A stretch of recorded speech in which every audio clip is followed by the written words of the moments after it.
Now back to the Bears Den with Drake Toll. Welcome back into the Petty Clinic Low T Bears Den. I'm Drake Toll alongside Grayson Grundhoefer, and that's the only thing I can say in reference to that graphic. That's gorgeous. Did you see that? That is beautiful. Who made that? Jack McKenzie coming through. We asked Armstrong to do it, and he said, "You know what? Armstrong told me verbatim. He said, I'm not really that good at making graphics. I'm actually pretty bad in comparison to Jack. That's absolutely So I'm going to let true. Jack make it. That's 100% And then correct. Jack produced that. Oh, that that's is awesome. unbelievable. Wow. That felt real. I connected with that I'm excited graphic. now. I connected with that graphic. Today we're talking a lot of Baylor baseball, Grayson, and I'd be remiss we didn't start there. So here's the deal.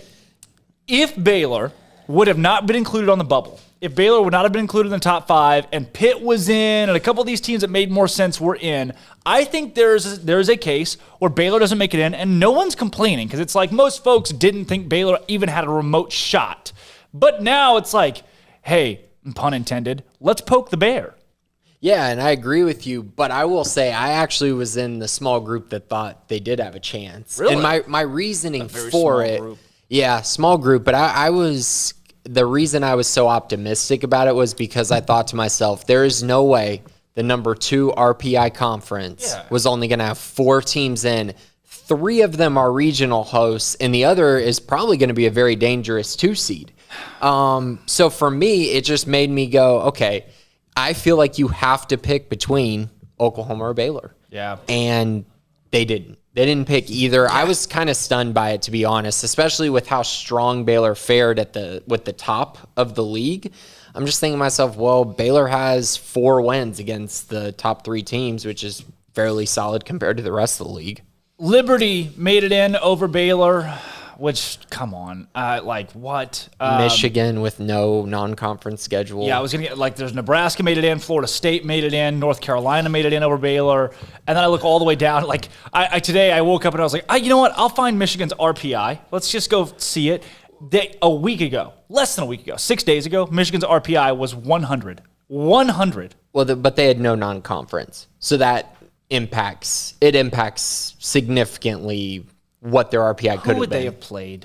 I mean, yeah, that's a fair argument to make. I will say I was talking to Craig earlier this morning, and I want to hear your thoughts on this, but this was one thing that came to mind. So a few years ago, TCU barely got in, and their RPI, I think, was like 55, and they really were not a very deserving team. They weren't even on most people's bubble, and they got in. And so for me, when I was kind of thinking about where Baylor would be sitting on this day, and after they didn't get in, it made me think, I wonder if the committee, and it's right or wrong, I get that, I wonder if they take into account prior postseason success, and if that is a little bit of a measuring stick, because if you think about Michigan, they were in the national championship 3 years ago. TCU has been to the College World Series multiple years and made big runs. So right or wrong, I feel like that possibly could have came into play a little bit. I would say no, that it's not a small factor in where they put these teams. I would say it's a huge factor. Yeah. I think and JD mentioned this earlier, I don't think Michigan baseball is on the same brand as Alabama. Michigan's a consistent team in the NCAA tournament. I think LSU made it in because their head coach is retiring. They would have probably made it in squarely, though. RPI, they're not bad. They're quad 1 wins. They're 9-15. And they are Alabama in baseball. Yeah, they are pretty much. Yeah. They have one title in the last 20 years under Paul Maneri, but they win the SEC tournament every other year. They've got the brand, the baseball brand. They're World Series perennially. Florida State has made it 32 years in a row. So they were like, let's just throw them in there again. Mm-hmm. Michigan went to you can't exclude the national runner-up, I guess. Yeah. That's got to be the kind of the thought process there. But also when you're looking down the RPI to find the national runner-up, and it takes you to 79, 89 to get 89. Right. We mentioned on the top of the show today, the 88th best team in RPI this season, Texas A&M, fired their coach because they were so bad. And a team that's lower than them, has a worse resume than them, made it into the NCAA tournament. Do you think the committee was well, they didn't play a non-conference, so that bodes well for them? Does that help you? I think they did, truthfully. And here's my part of it. Baylor, how much better did Baylor get after their non-conference? A ton better, I would say. I think they got immensely better. So you count all those games. So I think they're banking on Michigan got all these games in, and now they're starting to peak. Well, they're 4-6 in their last 10 against crappy Big Ten opponents. I guess that's a problem. But don't they have series wins over a couple? Don't they have a couple good ones in there? Not a single one. No, they are. They're quad one. They've played 3 quad one games. They're 1-2. 1-2. All right. Well, 3 quad one games. Then it's got to be past success, or else it's literally just banking on we like their talent. Yeah. Eye test, all that nonsense that college football uses. Baylor has 13 quad one games. 4-9 is not great, but that's 13 quad one games. I mean, 4 wins. I mean, how many of those? I mean, how many top 50 teams have 4 quad one wins? I mean, almost all of them. Okay, well, so that doesn't bode very well. That's what's tough. Is like Baylor has 4 quad one wins. Arkansas, granted, 1 seed, 25. Yeah, my issue with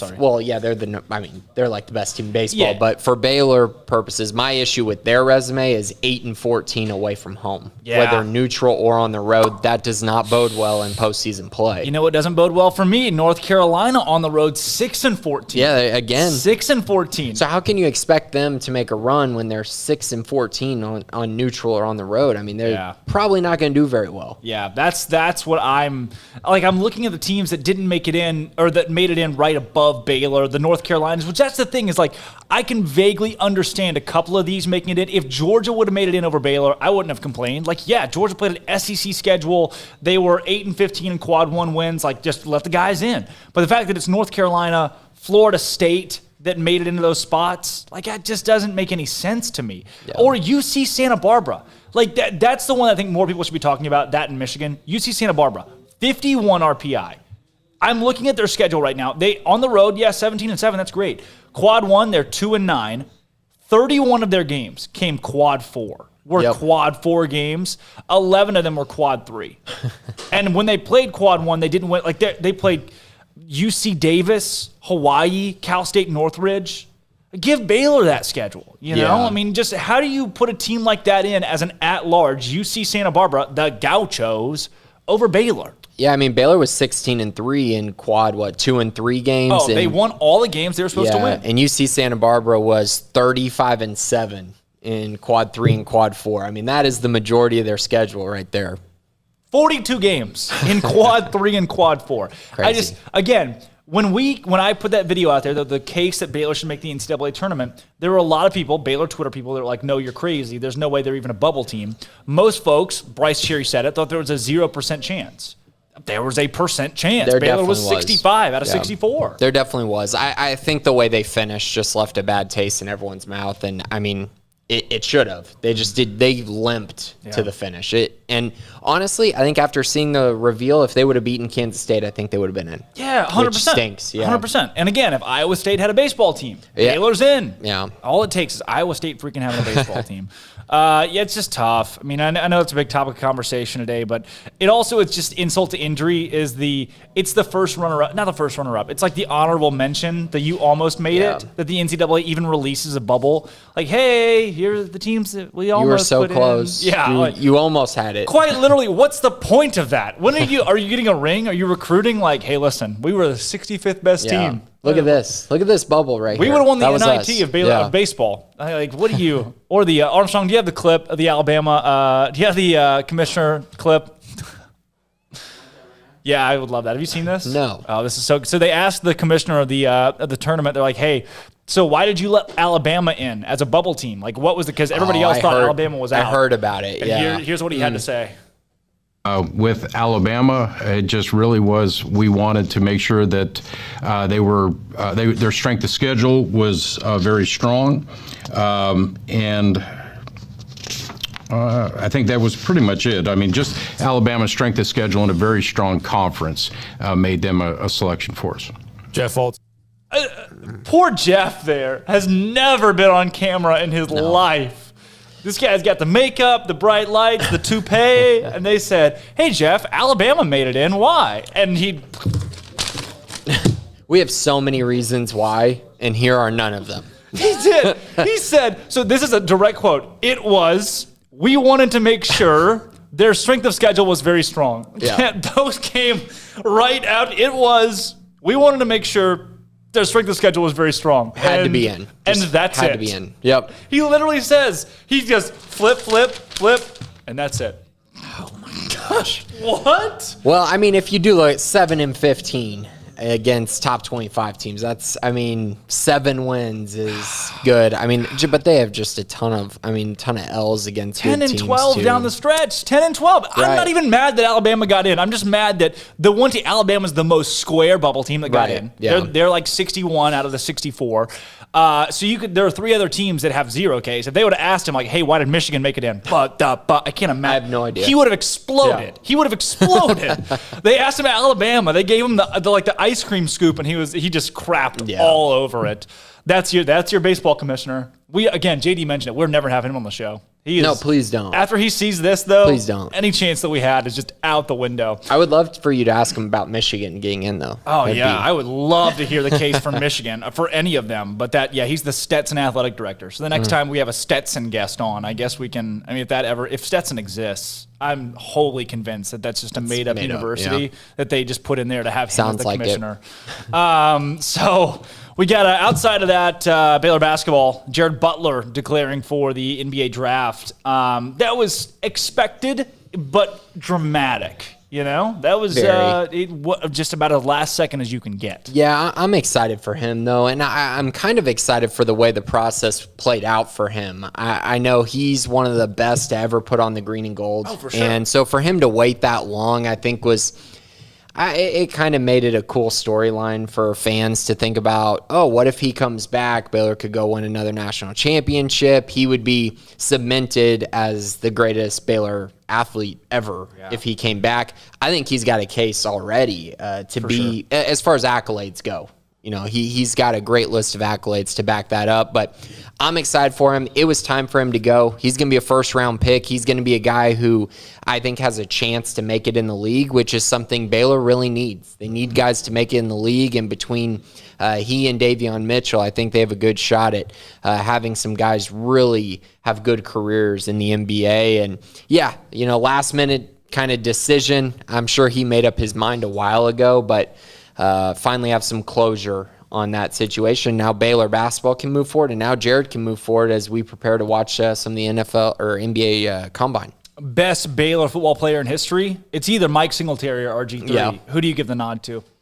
RG3, he won Heisman. Got to go RG3. I agree. So then I would say, and I hate Mount Rushmores, they're the bane of my existence, but if you got to go Mount Rushmore, you're going RG3 football. Yes. Jared Butler basketball. Yes. Brittany Griner women's basketball. Yep. Jason Jennings baseball.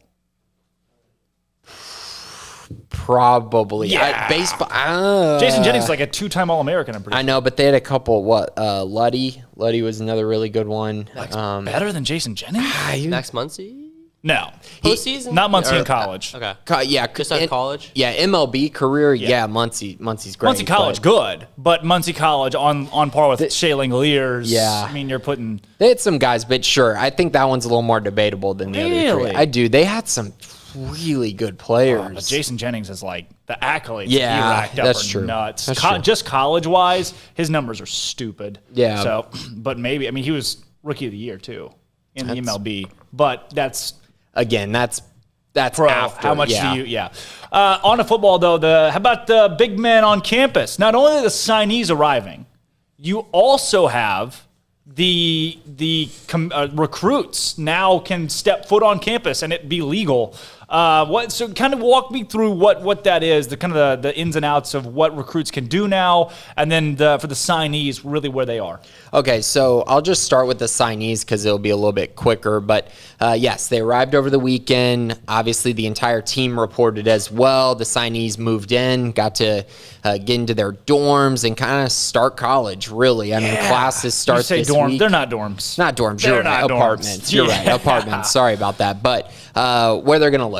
And then, of course, school starts this week, I believe, for summer one, I think. Yeah. I think summer one starts this week. Started today. Started today. There you go. And Not then, for me. For you? For friends of mine. Oh, wow. Summer one, June 1st. Yeah, and then either today or tomorrow, they're starting their summer workouts. With Vic Valoria. Yeah, just conditioning and weight room stuff, as some guys are obviously just adapting to college life. Others have obviously had the spring to get those things organized with Vic and understand how he does things. So that's going to be really important. That's going to take us all the way up until fall camp. A lot of just training, trying to get bigger, stronger, faster in the weight room. And then as far as, I guess, what's going on in recruiting now, camps. Yep. And visits. Those are the main things. You're going to see kids take a lot of unofficial visits for 2023. For 2022, it's going to be all about the official visits that players have scheduled. You can only have 5 of them. So you have to use them very wisely and strategically. So that's kind of where those guys are at. Baylor specific. This weekend, June 5th, they have a camp. The 12th, they have a camp. The 19th, they have a camp. Official visits on the 18th, that weekend, so 18th through 20th, and then 25th through 27th is the last official visit time, at least that they have scheduled right now. So that's kind of where we're at. I mean, it's going to be very busy for a lot of kids. They're going to go to camps. They're going to go all over the country and get to meet coaches, and it's really, really a cool time period and an experience for these guys that the 2021 class just simply did not get. So the game's changing now with guys being able to step foot on campus again. Obviously, it's a positive. What is going to be, what is new now? This is the first time, really, for Dave Aranda and his staff that they can have a summer that's basically fully operational June 1st and on. How is it going to look different for those guys? I mean, the new experience for a head coach that is doing this for the first time as a head coach. Yeah, I mean, it's going to be huge. The simple fact of the matter is, for a school like Baylor, you have to build relationships. And yes, you can build relationships through Zoom. You can build relationships through phone calls. But getting to be on campus, meet coaches, talk to coaches, and really get the face-to-face time is so important. It is so crucial, especially, like I said, to a school like Baylor, where I think it matters more than a lot of other places. So Dave Aranda, he's got his hands full, but I will say this is just a major positive for the staff, major positive for the recruiting team, and, of course, for the coaches, because you want to make sure you're getting the right type of players for your team, and the only way to do that, truthfully, is by getting to know those recruits and those players to make sure it's a good fit culturally. Grayson, over to recruiting. I know there is one specific decommit that was big this last week. Take us through that. Yeah, it's a big one. I can't really sugarcoat it because he was one who committed on the spot, and that's Cedric Roberts, Pflugerville Hendrickson. He got the offer from Baylor and committed the exact same phone call, basically. And so he was locked into Baylor. He came to the green and gold game, enjoyed that. Wow. He said that other schools were too late because Baylor was the place for him, and then decided to open up his recruitment. And he told me yesterday that a big part of it was just he wanted to be open to schools and wanted schools to treat him like he wasn't committed. Yeah. And really the only way to do that is to not be committed. Right. And he got an offer from Boston College today. I think more offers are going to be coming soon. I know, Boston College, not the biggest offer. Got bad news for him if he wants good weather in Boston. Yeah, absolutely. But I think it's just the beginning, to be honest, of what will be a run of some offers. Baylor's still in his top 5. He still will take his official visit, at least as of right now. And so Baylor's still in on this one. I would say that I don't think it's over. Yeah. Most times when kids decommit, it is over. But in this particular situation, he has an OV scheduled. He loves Baylor. Baylor's his best relationship still. He committed early. A lot of signs are still telling me that he could end up at Baylor. And it's a big one because the trenches are where football games are won. And you have to be able to recruit the defensive line and offensive line. And right now, Baylor's defensive line, there is a depth problem. And they have got to replenish that with young freshman talent, not just dip into the transfer portal. So a couple of other deals here. Kansas is just Buffalo South now. They have taken, Leopold has taken just about every player that Buffalo has on the roster and moved them to Kansas, which I tweeted out, and it got zero traction, that Kansas is once again a mid-major caliber program because they're just Buffalo. Similar colors, I guess. With that, Nowitzki going over to Kansas is a tough loss. I say loss. I mean, he would have been a good pickup from the transfer portal. Anybody else in that portal that you're looking at? And really, what do you make of Kansas's push for those Buffalo players? Yeah, I think it's actually smart for Kansas for once. And the reason I think that is because they simply do not have the talent on their roster right now to compete. Yeah. So why not get guys who at least are familiar with the system, can help establish a culture at Kansas because they know Coach Leopold very well. But I mean, they're not going to be good next year. They're going to struggle immensely as they always have, but I think they are trending in the right direction. I honestly think it's very smart of them to do that, especially as they're trying to get their numbers back. They have been dealing with a numbers problem for years because they took too many shots on JUCO players. And that just simply is not a way to build a roster and build a productive program. And so now he's trying to build it the right way by putting in these transfers to supplement the talent and then try to recruit. And that's really all that he can do at this time. Baylor transfer-wise, any other names out there that you're looking at, you're honing in on right now? Right now it's kind of at a point where I would say there's not a key target that is still out there in the portal. I know Kane Madden, I believe he was second-team All-American. He's from Marshall. He's a transfer. I don't think Baylor's going to be able to get him. There's too much competition there, it seems. Florida State's a big player in his recruitment. So he's an NFL guy. I mean, he's a guy who's going to be an NFL draft pick, but I don't see that one happening for Baylor.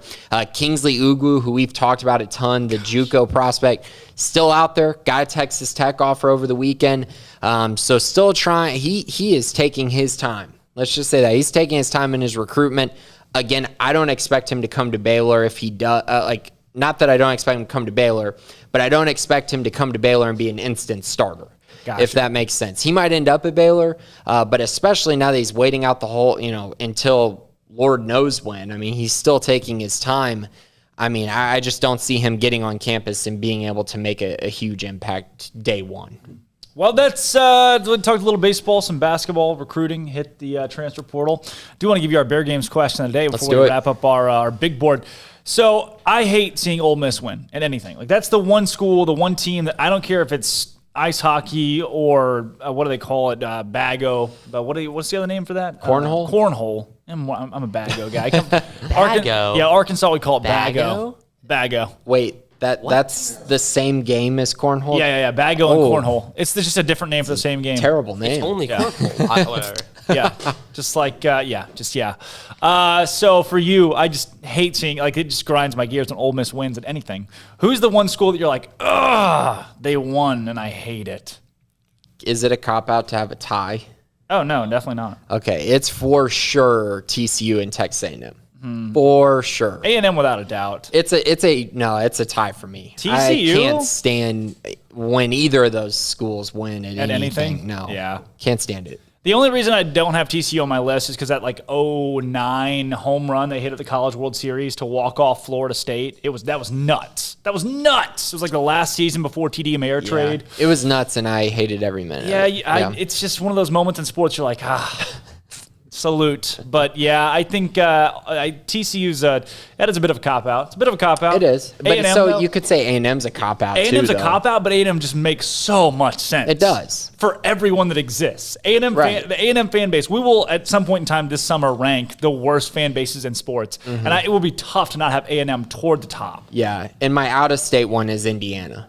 Why? IU. 10 Indiana? Yeah, Indiana. That was such a fun story. Why do you hate Indiana? No, I hate Indiana. You're anti-Indiana? Yeah, both my parents went to Purdue, so I hate Indiana. Well, my mom went to Indiana, so how about that? What? Gosh. Mind blown. Wow. They're We're going to have a building little something feud there. here in the break. Well, good Speaking thing of they're not breaks- good at anything. So. Other than football, apparently. Indiana. I'm Drake Toll. That's Grayson Grundhoefer on the big board. Armstrong Sims, Andrew Roberts, Marquise Cooley, and Jack McKenzie.